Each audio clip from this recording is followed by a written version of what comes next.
Biden వద్దు, Trump వద్దు, కానీ ఎన్నికలు మాత్రం జరిగిపోతాయి.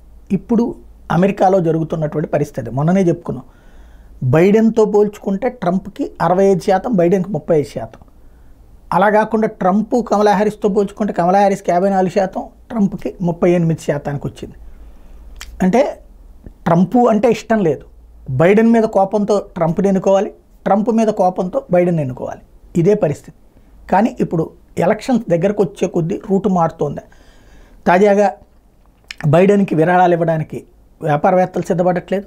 అదే సందర్భంలో ట్రంప్ అంటే బైడెన్తో పోల్చుకుంటే ట్రంప్ బెటర్, కానీ ట్రంప్ మీద కూడా విరక్తి ఉంది జనాలు, ఎస్పెషల్లీ ఇండియన్స్లో. ఎందుకంటే ట్రంప్ వచ్చేస్తే ఓ విధానం పట్టుకొచ్చేస్తాడు, అమెరికా ఫస్ట్ అంటాడు, బయట వాళ్ళకి ఉద్యోగ అవకాశాలు ఆపేస్తాడు.